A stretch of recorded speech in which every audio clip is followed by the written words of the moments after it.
I am Zoe, and I am 28 years old. Just a few short weeks ago, at exactly 6 in the morning, a massive commercial moving truck rolled up the long, winding gravel driveway of my home. It was the morning right after my 28th birthday party, a milestone I had celebrated quietly the night before. I was standing in my kitchen, rinsing a simple ceramic coffee mug in the sink, when I heard the distinct, heavy crunch of those massive tires on the gravel. I dried my hands slowly on a dish towel and looked out through the large front bay window. Following closely behind that massive moving truck was my parents' luxury SUV, and right behind them was my younger sister Chloe's shiny, expensive sports car. My own family had arrived to evict me from my home. While I stood there on the porch, feeling the crisp, cold morning air cut through my thin sweater, my father stepped out of his car first. He was smiling. It was a wide, arrogant smile, the kind of smile a man wears when he believes he has just won the lottery or closed the biggest real estate deal of his entire career. He did not knock on my door. He did not say good morning. He simply opened the back hatch of his SUV and pulled out a thick, heavy manila envelope, holding it up like it was a grand prize. He looked me dead in the eye and yelled loud enough for the hired movers to hear, "We got it all sorted. This place is ours now." He said it so casually, the way you would comment on the morning weather, completely ignoring the absolute cruelty of what he was doing. He laughed, a short, sharp sound, and my mother and sister smirked right along with him. Then he pointed a finger directly at me and delivered the final blow. "Pack your things. We will need you out by the end of today." But there was one massive, catastrophic secret they did not know. They did not know about the sleek, dark sedan parked just out of sight, right where the gravel driveway meets the tall grass near the tree line. They did not know about Arthur, the high-powered estate lawyer, and the uniformed county deputy sitting perfectly still inside that car, waiting for my signal. And right now, the very people who tried to ruin my life and steal my inheritance are facing absolute financial ruin, public humiliation, and they are desperately begging for my forgiveness. Before I tell you exactly how I dismantled their entire lives and exposed their dark secrets using nothing but the law and a hidden piece of paper, do me a favor. Hit that like button if you believe that true justice always finds a way to balance the scales. And please, drop a comment below letting me know where in the world you are watching from today. Now, let's go back to the beginning, to where this nightmare actually started, so you can understand exactly why I had to do what I did. If you have ever been the invisible child in your family, you already know the exact, bitter flavor of loneliness I grew up with. In my house, there were two completely distinct categories of existence. There was the golden child, my younger sister Chloe, and then there was the scapegoat, which was me. My parents, Richard and Margaret, were entirely obsessed with appearances. They lived for the country club memberships, the neighborhood association meetings, the expensive Thanksgiving dinners catered by luxury restaurants, and the sheer prestige of looking like the perfect, wealthy American family. Behind closed doors, however, it was a completely different story. I learned very early on that my achievements, my feelings, and my basic needs did not matter. When I was younger, I worked incredibly hard and earned a full, merit-based academic scholarship to a prestigious university across town. It was the kind of college fund program that changes the entire trajectory of a young person's life. I remember running through the front door after school, my heavy backpack slipping off one shoulder, practically vibrating with excitement as I held the acceptance envelope. My mother was sitting at the kitchen table, writing out a grocery list for a dinner party, her cell phone tucked carelessly between her ear and her shoulder. I held the letter up, waiting for her to be proud, waiting for the room to stop just for a second. "Mom, I got in," I said. "They gave me a full scholarship." She barely even glanced at the paper. She gave me a hollow, forced smile that did not reach her eyes and said, "That's nice, sweetie," before turning her head completely away from me to continue her phone conversation. My father, sitting in his recliner watching a football game, just looked over his shoulder, nodded once, said good job, and went right back to staring at the television screen. But if Chloe did absolutely anything, it was front-page news. The contrast became sickeningly clear a few years later. Chloe was 15 and had just been given an incredibly expensive bicycle, which eventually turned into an even more expensive car. She had taken her vehicle out for a joyride around our wealthy neighborhood to show off to her friends. Because she was careless and entitled, she ended up sideswiping a neighbor's parked vehicle, causing thousands of dollars in property damage. I watched the entire disaster unfold from the front window. I saw the metal scrape, I saw her face go pale for half a second, and then I saw her instantly recover because she knew exactly what would happen next. She did not face a single consequence. Instead of grounding her or making her get a job to pay for the damages, my parents immediately drove over to the neighbor's house, apologized profusely, and wrote a massive check on the spot to keep him quiet. And then, unbelievably, later that exact same week, they took Chloe out to a dealership and upgraded her to a better, faster, much more expensive car, claiming it was a lesson about responsibility. They literally bought her a luxury vehicle to comfort her trauma from the accident. Meanwhile, when I was younger and accidentally knocked over an old, cheap ceramic bowl my mother kept from her childhood, I was grounded for weeks. No phone, no friends, and a long, degrading lecture that somehow turned into a conversation about how inherently careless and worthless I was. I learned how to be completely quiet. I learned how to process my own intense emotions in the dark, how to build my own savings account from a meager salary, and how to plan my entire future without ever asking my parents for permission. I realized that if I wanted to survive in this world, I had to become my own unshakable foundation. I stopped sharing my wins with them. I stopped expecting them to be the parents I desperately needed. And instead, I turned my heart toward the only two people in the entire world who actually saw my worth, my grandparents. My grandparents, Warren and Evelyn, were the exact opposite of my parents. They were grounded, fiercely practical, and deeply, genuinely authentic.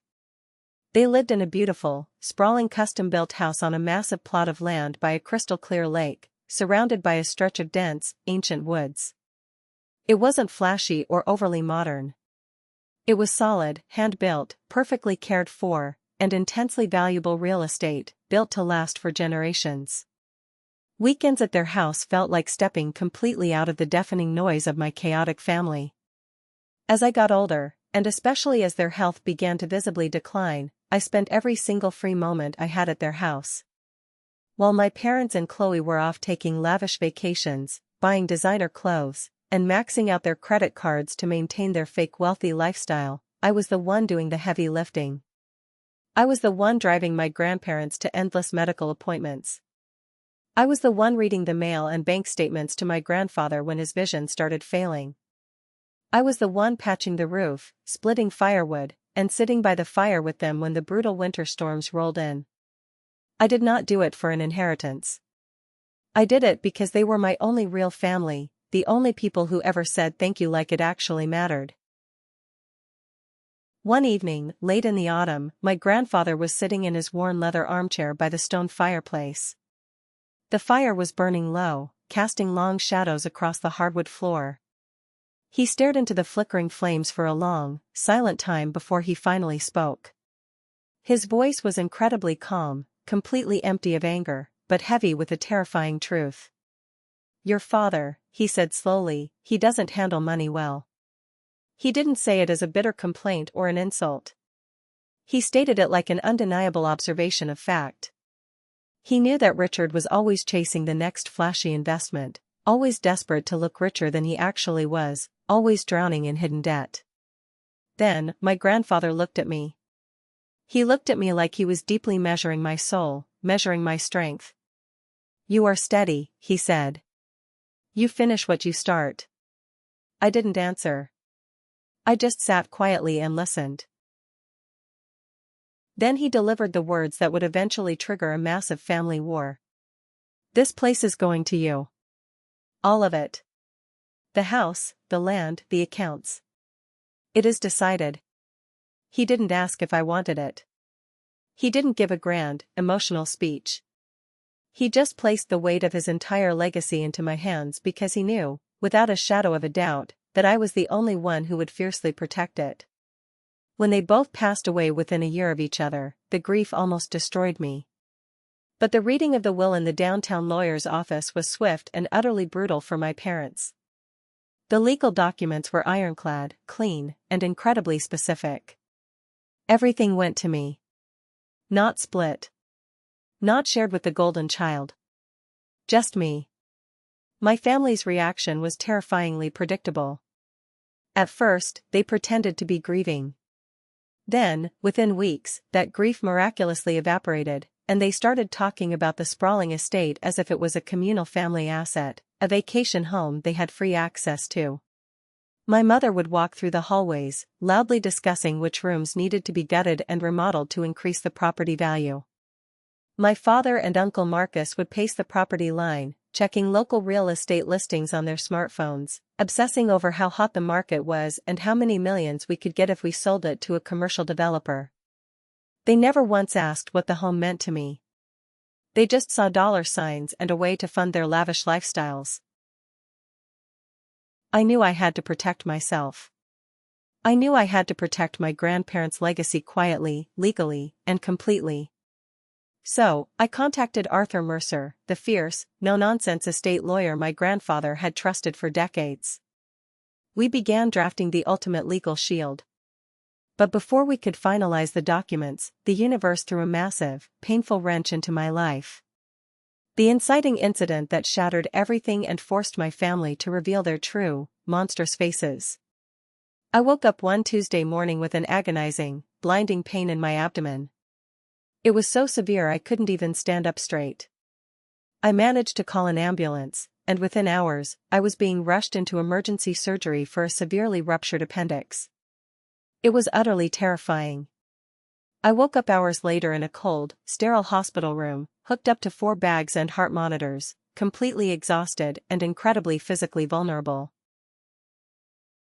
Because I was heavily medicated on painkillers and physically incapable of leaving the hospital bed, I made the single biggest mistake of my adult life. I called my mother.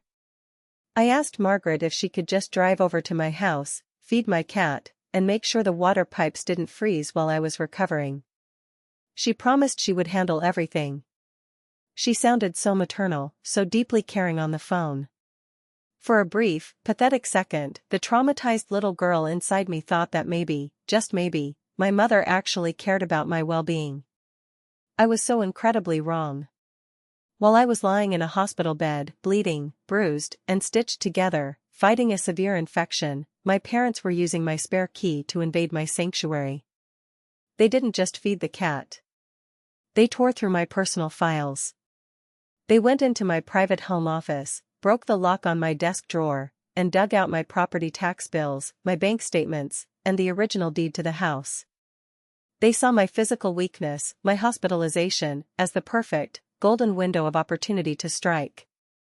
They looked at their daughter, who was lying in a hospital ward, and decided it was the perfect time to rob her blind and steal her inheritance. I found out about the absolute depth of their betrayal the day after I was finally discharged from the hospital. I was resting on my living room couch, moving very slowly, still wincing sharply from the pain of the surgical incisions. I was looking for a specific folder to pay my towering medical bills when I noticed my heavy metal filing cabinet was completely disorganized. The lock was scratched. Important, highly sensitive financial documents were missing. Before the cold panic could fully set in, my phone buzzed on the coffee table. It was my father. I answered it, but he didn't say hello. It was a pocket dial, an accidental connection, but it captured absolutely everything. I held the phone to my ear, and instead of a greeting, I heard my father's muffled, arrogant voice speaking to my Uncle Marcus. The electronic notary went through perfectly, Richard was saying, his voice practically trembling with greedy excitement. We pushed the title transfer forms. As soon as the county records it, we list the property.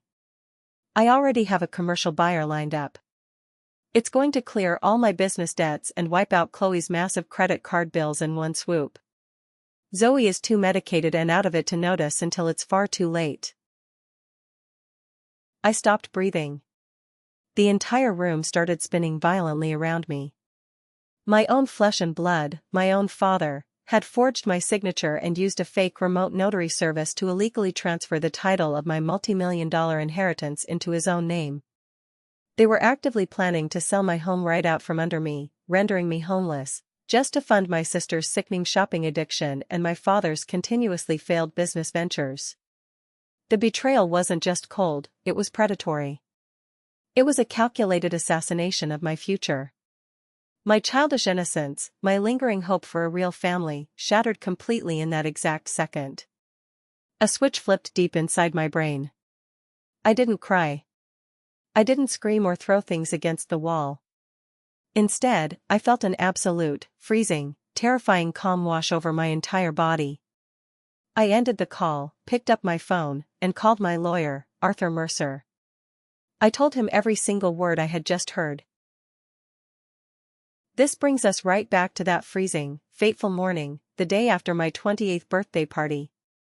The massive commercial moving truck was idling heavily in my driveway, the smell of diesel exhaust thick and choking in the crisp morning air. The moving crew was already lowering the heavy metal ramp. My father was pointing at my antique dining table through the front window, directing the movers like an arrogant general commanding an army. My mother was standing by her luxury SUV, a black permanent marker in her hand, enthusiastically writing labels on flattened cardboard boxes. Chloe was leaning against the moving truck, grinning at one of the movers, completely oblivious to the felony she was participating in. I walked slowly down the wooden porch steps. I didn't raise my voice. I didn't rush or show an ounce of panic. I just looked past my father and gave a small, almost imperceptible nod toward the dark sedan parked by the tree line. From the shadows, Arthur Mercer and Officer Miller stepped out of the vehicle and walked deliberately up the gravel drive. Officer Miller had his hands resting easily near his duty belt, his posture relaxed but radiating an overwhelming, undeniable authority. Arthur held a thick, meticulously organized leather-bound legal folder. The entire chaotic scene stalled completely. It felt like someone had hit the pause button on a movie remote. One of the movers froze with his hand still resting on my couch. My mother's black marker hovered motionless in midair over the cardboard. Chloe's arrogant grin instantly faded into a look of sheer confusion.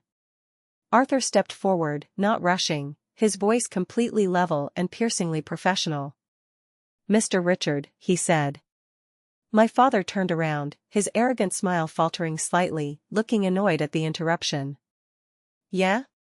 Can I help you?" he snapped. Arthur held out his hand politely, but his eyes were pure ice. "I am Arthur Mercer. I represent this estate plan and the trust that holds this property."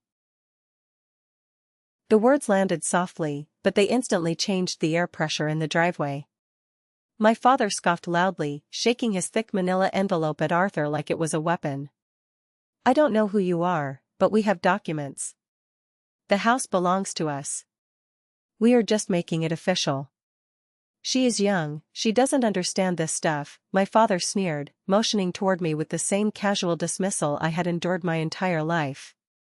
Arthur didn't even blink. He calmly took the envelope from my father's trembling hand, pulled out the forged transfer deed, and held it up for everyone to see. "This document is not valid," Arthur stated plainly. "The notary credential listed here does not match any active commission on record in this state. Furthermore, the signatures attributed to the original property owner are fraudulent."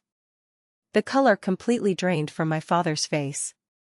It was the exact, satisfying look of a predator suddenly realizing it had just walked blindly into a steel trap.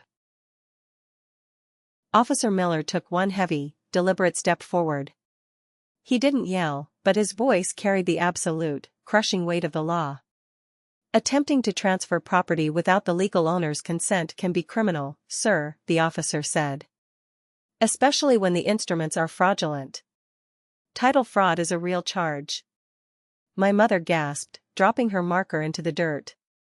"This is ridiculous. We are not criminals, we are her parents," she shrieked, her voice pitching into that fake, victimized tone she always used when she was caught in a lie. Arthur pulled out a crisp, notarized packet of his own and handed it directly to my father. "This property is held by an irrevocable trust. The sole trustee is Zoe. You have zero legal authority over this land, this house, or anything inside it. I finally stepped forward. I looked at the moving crew, who were staring at the armed officer in absolute terror, realizing they were accessories to a crime. I want them to stop the removal and leave today, I said, my voice steady and unwavering. Officer Miller turned to my father, his hand resting near his radio. Sir, you need to instruct your moving crew to pack up. You and your family need to leave the property. If you refuse, you may be cited for trespass. My father's hands were shaking with pure, unadulterated rage. His grand, evil plan had just been detonated in front of strangers. He glared at me, his eyes filled with pure venom. Okay, he hissed, backing away slowly, trying to maintain some shred of dignity. Okay, we'll go. But this isn't over. I didn't argue. I didn't defend myself. I just watched them pile back into their cars like beaten, humiliated dogs. But as their tires crunched down the gravel and their tail lights disappeared onto the main road, I knew my father was right about one thing. It wasn't over. A desperate narcissist backed into a corner is the most dangerous animal on earth. And they were about to declare an all-out, scorched-earth war. The silence that fell over the property after the moving truck and my family's cars disappeared was heavy, but it wasn't peaceful. It was the deep, unsettling breath before the second wave of a massive hurricane. I invited Arthur up to the wooden porch, and we immediately sat down at the heavy oak table and got to work building my iron fortress. We spent the entire afternoon executing a masterclass in defensive legal strategy. Arthur had already done the heavy lifting the night before. Exactly at 7:43 p.m. during my birthday party, while my family was drinking champagne and laughing, I had digitally signed the paperwork on my phone to transfer every single asset, every bank account, and the deed to the entire property into an irrevocable trust. For those who don't know, an irrevocable trust is a legal vault.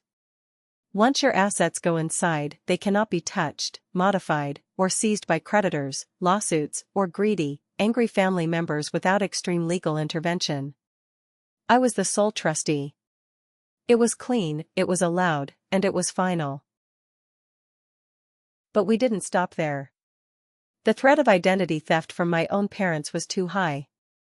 I sat on the porch with my laptop and called all 3 major credit bureaus, placing a hard security freeze on my social security number to prevent them from opening credit cards or taking out massive loans in my name. I called my bank and instituted strict verbal passphrase for any account changes. I painstakingly changed every single password I owned and set up multi-factor authentication for anything that touched property records, utilities, or insurance. By sunset, I was at the local hardware store in town, buying heavy-duty deadbolts and high-definition security cameras. By the time I finally went to sleep that night, the house was a digital and physical fortress, defended by process and law. 2 days later, the vicious retaliation began. My phone lit up with a massive email attachment. It was forwarded by Arthur. It was a formal, highly aggressive demand letter from Attorney Fields, a notoriously expensive and ruthless litigator my parents had frantically hired. The letter was thick with intimidating legal jargon, but the core threat was crystal clear. They were threatening to drag me into a brutal, years-long civil lawsuit to contest the inheritance and destroy my life. The basis of their absurd lawsuit? Attorney Fields claimed in the letter that my grandparents had signed a family understanding years ago, a supposed written agreement promising that the sprawling estate would be shared equally among all family members. They claimed my irrevocable trust was a direct violation of this prior contract and demanded I surrender 70% of the estate's total value immediately, or they would tie the property up in probate court until the astronomical legal fees bankrupted me completely. 10 minutes after the email arrived, my phone buzzed on the kitchen counter. It was Margaret. I hit accept and put it on speakerphone, letting the recording app capture every word. "Zoe, please," she sobbed. It was a spectacular, award-winning performance, fully utilizing her practiced crying voice. "This is a terrible misunderstanding. You've made us look like thieves. You embarrassed us in front of those movers. You terrified your poor sister Chloe. We were just trying to help you manage a property you are too young and ignorant to understand. She paused, waiting for me to apologize. Waiting for the old, obedient, desperate for love Zoe to cave to the immense guilt trip. I let the silence stretch over the phone line until it became suffocatingly uncomfortable. I hear you, I finally said, my voice completely flat and devoid of any emotion. But the trust is in place. That decision is final. My father snatched the phone from her hands, his voice booming through the speaker. You are letting that scumbag lawyer poison you, he yelled, the mask completely slipping off. You can't just hide behind paperwork. We are your parents. We have a written agreement from your grandfather, and we will crush you in court if you force us to. Your grandparents would be ashamed of you. I hung up the phone. I didn't feel fear. I didn't feel intimidated. I felt an incredible, overwhelming sense of icy clarity. They were relying on a massive bluff. They assumed I was just a scared, naive 28-year-old girl who would instantly fold and hand over millions of dollars at the first sign of a high-priced lawsuit. They assumed I didn't know the truth about their past. I walked slowly down the hallway to my grandparents' old master bedroom. I opened the heavy oak closet doors and knelt on the hardwood floor. Hidden beneath a stack of old winter blankets was a heavy, scuffed metal lockbox. My grandmother had given me the key months before she died, telling me quietly to only open it if the family ever tried to come for me. I slid the small brass key into the lock and turned it. The lid popped open with a sharp metallic click. Inside were neatly labeled folders, all written in my grandmother's precise handwriting.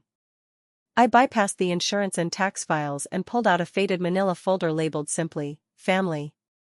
I sat cross-legged on the floor and opened it. I thought my grandparents had just left me a house and some bank accounts. I was so incredibly, beautifully wrong. They hadn't just left me real estate. They had left me a loaded, devastating legal weapon. And looking at the shocking documents inside that folder, reading the exact words my grandfather had typed, I realized I was finally ready to pull the trigger and end my parents' reign of terror once and for all. I smiled to myself in the empty, quiet room. They wanted a war over this inheritance? They were going to get an absolute massacre. If you have ever been dragged into a legal battle by your own blood relatives, you know that the actual courtroom is rarely the most terrifying part. The most terrifying part is the waiting. It is the suffocating anticipation leading up to the mediation table. 2 weeks after I locked down my grandparents' estate in the Irrevocable Trust, we received the formal summons for a mediation meeting at the lavish downtown office of Attorney Fields. This was the man my parents had hired to completely destroy me.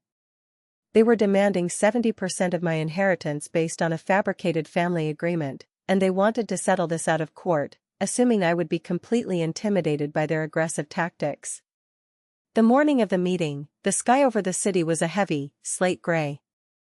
I drove myself downtown, parked in the underground garage, and took the mirrored elevator up to the 40th floor. The law firm of Attorney Fields was exactly what you would expect from a high-priced litigator who specialized in wealthy family disputes and high-profile divorce settlements. Everything was made of polished mahogany, frosted glass, and cold marble. It smelled like expensive espresso and ruthless ambition. My lawyer, Arthur, was already waiting for me in the lobby. He did not give me a pep talk. He did not tell me everything was going to be okay. He simply adjusted his tie, looked at me with those sharp, analytical eyes, and said, "We do not interrupt them today. We let them build their own trap. The more they speak, the tighter the knot gets." I nodded. I was ready. We walked into the massive glass-walled conference room. Sitting on the opposite side of the long, polished table was my family. They had dressed as if they were attending a coronation rather than a legal dispute over stolen real estate. My father, Richard, was wearing a custom-tailored navy suit, his gold Rolex flashing aggressively under the recessed lighting. My mother, Margaret, was wearing a designer silk blouse, holding a ridiculously expensive leather handbag tightly in her lap, her face composed into a mask of tragic suffering. And then there was my younger sister, Chloe. She strolled in late, swinging the keys to the Porsche my parents had bought her, wearing oversized sunglasses indoors, looking profoundly bored by the entire situation. Attorney Fields sat at the head of the table. He was a slick, fast-talking man who looked like he had never lost an argument in his life. He opened his thick binder and immediately launched into his opening statement. He talked about family unity. He talked about the tragedy of my grandparents' funeral and how grief can sometimes cloud our judgment. He spun a brilliant, entirely fictional narrative about how my grandfather had always intended for his massive estate to be a shared family asset, a generational wealth-building tool meant to provide for everyone, especially my father's business ventures and my sister's college fund. While Attorney Fields spoke, I watched my family. My father sat back in his ergonomic leather chair, his arms crossed over his chest, a smug, satisfied smirk playing on his lips. He looked at me not as a daughter, but as a minor, irritating obstacle that he was about to bulldoze right over. Margaret kept dabbing at her perfectly dry eyes with a tissue, occasionally casting me a look of deep, maternal disappointment. Chloe was literally scrolling through social media on her phone under the table. When Attorney Fields finally finished his grand speech, he slid a piece of paper across the smooth mahogany table toward Arthur and me. It was a formal settlement offer. "We are willing to be incredibly generous here, considering the circumstances," Attorney Fields said smoothly. "My clients understand that Zoe had a close relationship with the deceased. Therefore, we are not asking for total control. We are simply asking that Zoe dissolve the irrevocable trust immediately and sign over 70% of the total real estate equity to Richard and Margaret. In exchange, Zoe will be allowed to remain in the guest house on the property, provided she pays a fair market rent to the family." I stared at the piece of paper. The sheer, unadulterated audacity of their demand was almost breathtaking. They wanted to steal my inheritance, take 70% of the millions of dollars my grandparents had built, and then charge me rent to live in my own guest house. My father leaned forward, placing his elbows on the table, interlacing his fingers. He looked at me with the cold, dead eyes of a corporate shark. "Listen to me, Zoe," he said, using his slow, condescending voice. "You need to accept this offer. You do not have the salary, the experience, or the intelligence to manage a property of this magnitude. The property taxes alone will bankrupt you in 2 years. You are a waitress. You are a nobody. This family has a legacy to uphold, and I have business investments that require immediate capital. If you fight us on this, I will tie you up in a lawsuit for the next 10 years. I will drain every single penny you have until you are begging me for a place to sleep. Sign the paper. Do the right thing for your family." Margaret chimed in, her voice trembling with perfectly manufactured emotion. "Please, sweetheart. Don't tear this family apart over pure greed. Your grandfather promised us a share. We all know it. Why are you doing this to your sister? Chloe needs financial security." They had laid out their entire strategy. They had put their greed, their contempt, and their threats completely on the record. I looked at Arthur. He gave me a barely visible nod. The trap was set. They had confidently marched right into the center of it, entirely blinded by their own towering arrogance. They thought they had backed a terrified little girl into a corner. They had absolutely no idea that they had just locked themselves in a cage with a monster they created. The silence in the conference room stretched for 10 agonizing seconds. I did not reach for the pen to sign their ridiculous settlement offer.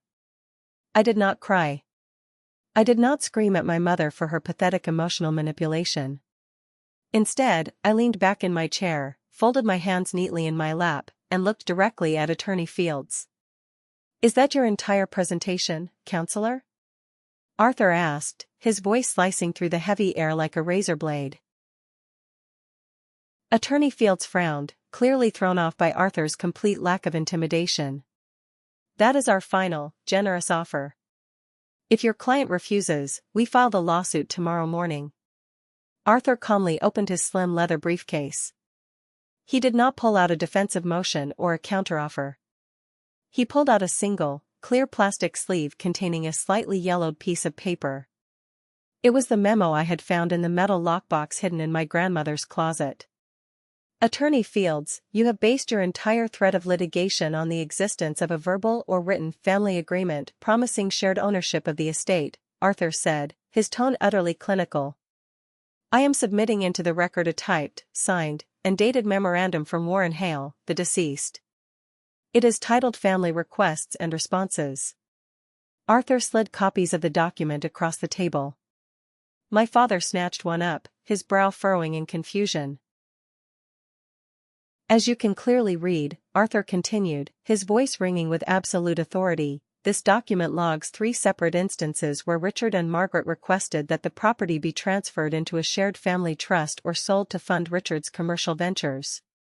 Underneath each logged request, Warren Hale has explicitly typed the word no. Furthermore, at the bottom of the page, Warren Hale wrote, and I quote, "This cabin is to remain intact. It will transfer to Zoe upon our passing. This is not a family asset." The color drained from my father's face so fast I thought he might actually faint. The arrogant smirk vanished completely, replaced by a look of sheer, naked panic. Margaret let out a small, strangled gasp and covered her mouth with her hand. The family agreement they had hired a shark lawyer to enforce was a complete lie, and my grandfather had documented their greed from the very beginning. Attorney Field stared at the paper, his jaw tight. He knew instantly that his entire case had just been annihilated. But we are not finished, Arthur said, his voice dropping an octave, signaling that the real execution was about to begin. He pulled out a second stack of papers. Last week, your clients attempted to bypass the legal trust by presenting a fraudulent property transfer deed to a moving company. When we investigated the remote electronic notary stamp used on those forged documents, we obtained a subpoena for the digital IP logs and the device fingerprint from the online notary platform. Chloe, who had been ignoring the entire meeting to look at her phone, suddenly froze. Her head snapped up. The IP address and the specific device fingerprint traced directly back to a laptop registered to Chloe Bennett, Arthur stated coldly, looking directly at my sister.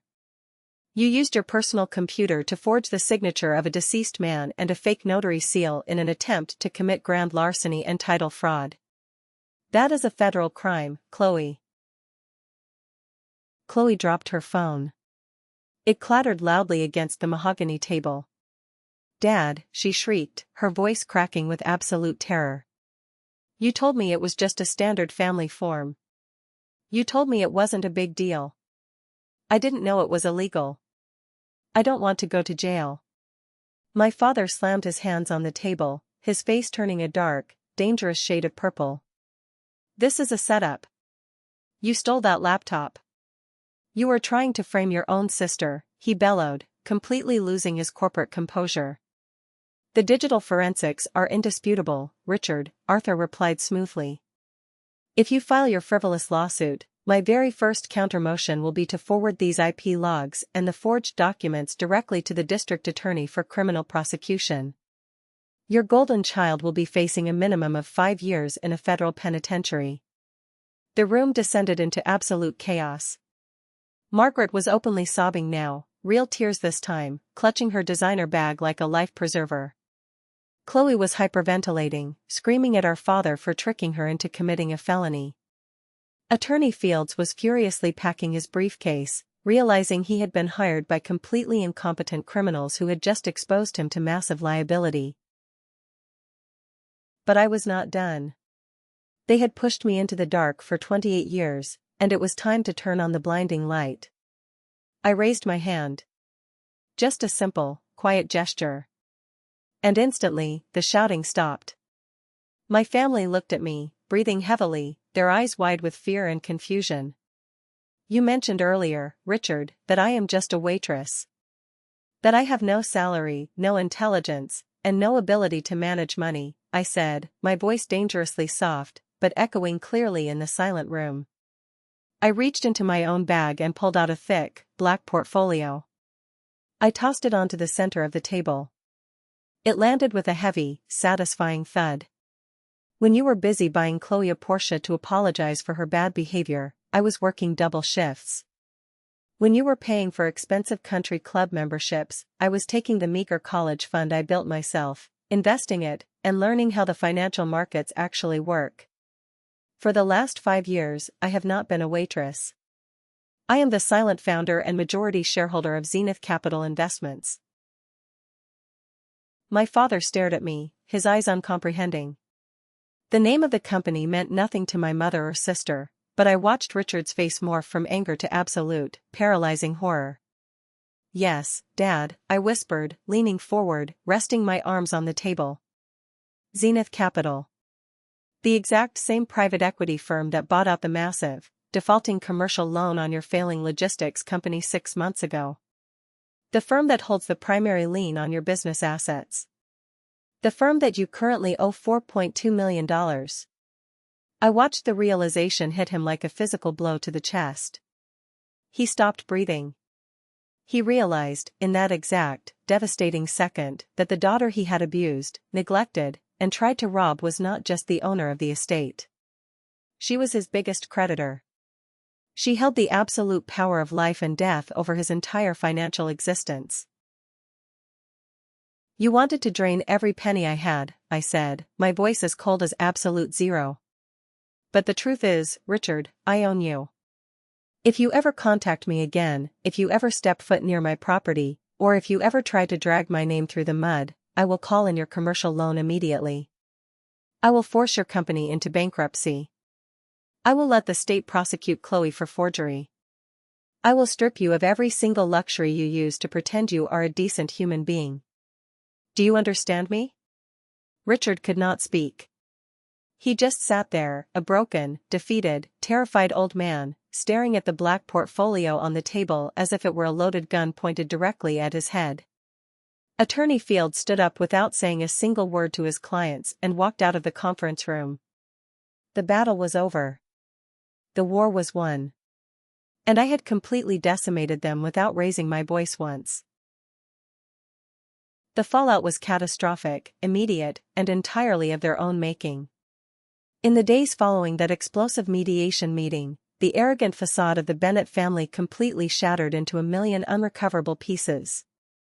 Attorney Fields formally withdrew as their counsel within 24 hours, completely abandoning their absurd claim to the estate. He knew a sinking ship when he saw one, and he was not about to risk his own legal reputation defending a family of proven fraudsters. But the legal surrender was only the beginning of their nightmare. Because I held the massive commercial debt for Richard's failing logistics business, the leverage I possessed was absolute. I did not immediately force his company into bankruptcy, that would have been too quick, too merciful. Instead, my investment firm sent a formal notice of strict compliance regarding his loan covenants. The sheer terror of knowing I was watching every single financial move he made completely paralyzed him. He had to lay off staff, sell his expensive company cars, and downsize his extravagant office space just to make the minimum monthly payments to the daughter he despised. The financial strain acted like a massive sledgehammer on my parents' marriage. When the money dried up, so did the illusion of their perfect American family. Margaret could no longer afford her lavish country club dues, the expensive charity galas, or her monthly trips to the luxury spa. The high society friends she had spent decades trying to impress quickly abandoned her when the whispers about their financial crisis and the attempted real estate fraud started circulating through the neighborhood. Without her wealthy social circle to validate her existence, Margaret's mental state rapidly deteriorated. She began blaming Richard entirely for their ruin, screaming at him daily for his incompetence. The word divorce was suddenly echoing through the halls of their empty, heavily mortgaged house. As for Chloe, the golden child finally collided with the brutal reality of the real world. The fear of federal prosecution for title fraud broke her. She lived in a constant state of panic, terrified that every knock on the door was the police arriving with a warrant. Because Richard's business was hemorrhaging money, he completely cut off her endless supply of credit cards. 2 months after the mediation meeting, Chloe's beloved Porsche was violently repossessed from her apartment parking lot in the middle of the night because she had defaulted on the massive auto loan. She was forced to move back into the suffocating, toxic environment of my parents' house, instantly transforming from the pampered favorite daughter into another massive financial burden they could no longer afford. Exactly 3 months after the mediation, my phone rang. I was sitting on the wooden porch of my grandparents' cabin, watching the sun reflect off the calm surface of the lake. I looked at the caller ID. It was Margaret. I let it ring 3 times before I hit accept, simply out of morbid curiosity. I did not say hello. I just listened. Zoe, her voice came through the speaker, weak, trembling, and saturated with desperation. Zoe, please. Please talk to me. We are losing everything. Your father's business is on the brink of collapse. Chloe is deeply depressed. We have no money left. You have to stop this. You have to forgive the debt. We are your family. We are your blood. You cannot just abandon us when we are suffering. She used the word family like a weapon, hoping it still carried the power to inflict guilt. Hoping she could still manipulate the invisible child she had ignored for 28 years. I looked out at the massive pine trees, breathing in the crisp, clean air. I felt absolutely nothing for the woman crying on the other end of the line. No anger. No pity. Just a profound, liberating emptiness. Margaret, I said quietly, refusing to call her mom. You did not call me when I was lying in a hospital bed recovering from surgery. You called a locksmith to break into my desk. You did not cry for me when you were packing my belongings into a moving truck. You are not crying for me now. You are crying because you finally ran out of victims to exploit. That's not true. I love you. We made a mistake, she wailed, the panic escalating as she realized her tears were completely ineffective. The people I considered my family are buried in the cemetery, I replied, my voice as unyielding as solid rock. You are just a group of strangers who happen to share my DNA. This is the absolute last time you will ever hear my voice. Do not call this number again. If you show up at my property, I will have you arrested for trespass, and I will instantly liquidate Richard's company. I pressed the red button on my screen. I blocked her number. I blocked Richard's number. I blocked Chloe's number. I closed the door on that dark chapter of my life with a definitive, satisfying slam, and I locked the deadbolt forever. The profound silence that returned to the cabin after that final phone call was not the heavy, suffocating silence of anticipation. It was the deep, resonant silence of true peace. It was the sound of a life finally belonging entirely to the person living it. The seasons changed around the lake. The harsh, bitter winter melted into a vibrant, blooming spring. I spent my mornings exactly the way my grandparents used to. I drank my coffee on the porch. I walked the perimeter of the dense woods. I knelt in the dark, rich soil behind the cabin and planted 2 long rows of herbs, basil, rosemary, and thyme, right where my grandmother used to grow them. My hands got dirty, my muscles ached from honest physical labor, and for the first time in my entire existence, I felt deeply, profoundly grounded. I was no longer waiting for the next crisis. I was simply living. One afternoon, I drove my beat-up truck into the small local town to pick up some roofing shingles at the hardware store. The older woman working the register, a kind-faced local who had known my grandparents for decades, rang up my purchase. She glanced at the name on my account, then looked up at me with a soft, knowing expression. You're the one up on the Hale property, she said quietly. I nodded, suddenly a little defensive. She hesitated for a second, then leaned over the counter. I am not trying to get into your private business, honey, she whispered. But you did the right thing protecting yourself. Your grandparents would be incredibly proud of the titanium spine you grew. I didn't ask her how the rumors had spread. In small towns, the truth always has a way of seeping out of the cracks. I just smiled, a real, genuine smile, and thanked her. When I returned to the cabin and carried the heavy supplies into the wooden shed, I noticed a piece of folded notebook paper tucked awkwardly into the hinge of my rusty mailbox. It wasn't hate mail from my parents. It was a handwritten note from a man who lived 2 dirt roads over, a neighbor I had only met in passing.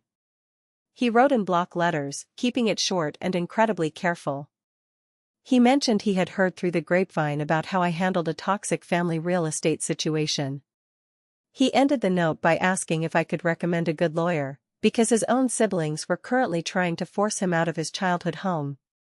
I stood by the mailbox for a long time, staring at that piece of paper. It was a massive revelation. It reminded me that the suffocating nightmare I had survived was not rare. Toxic families, financial abuse from parents, siblings who weaponize guilt to steal inheritances, it happens every single day, in wealthy suburbs and quiet rural towns alike. People just keep it hidden because society constantly preaches that family is everything, making the victims feel a deep, paralyzing shame for simply wanting to protect themselves. I went inside, picked up a pen, and wrote down Arthur Mercer's office number. I didn't offer the neighbor unsolicited advice or a grand emotional speech. I just gave him the weapon he needed to start fighting back. Because sometimes, true help isn't a shoulder to cry on, it's a contact name, a legal process, and a definitive next step. That night, as I watched the sunset paint the surface of the lake in brilliant shades of orange and purple, I realized what my true purpose was. I wasn't just going to hoard my wealth and hide in the woods. I took a significant portion of the profits from my investment firm and quietly established a legal defense fund specifically designed to help victims of familial financial abuse. I started funding the retainers for young adults who needed fierce lawyers to fight for their rightful college funds, to protect them from predatory parents, or to secure custody of their own independence. I took the intense pain my family inflicted on me and weaponized it into a shield for others. I learned the hardest, most valuable lesson a person can ever learn: forgiveness does not mean allowing your abusers back into your home. It does not mean giving them a second, third, or fourth chance to destroy your peace. True forgiveness is accepting that they will never change, letting go of the desperate hope for the parents you deserved, and brutally cutting the anchor so you can finally sail forward. Family is a choice. It is built on mutual respect, protection, and unconditional support. If the people sharing your blood do not offer those things, they are just dangerous strangers who know your first name. I built my empire in the absolute silence of their neglect, and I use it to make sure nobody ever feels as invisible as I once did. Have you ever faced something similar with your own family? Have you ever had to look the people who raised you in the eye and close the door on them forever just to survive? Share your story in the comments below. Let this space be a testament to the fact that you are not alone, and that walking away is sometimes the bravest thing you can ever do. And please, don't forget to like this video and subscribe to the channel so you don't miss the next journey. Thank you for listening.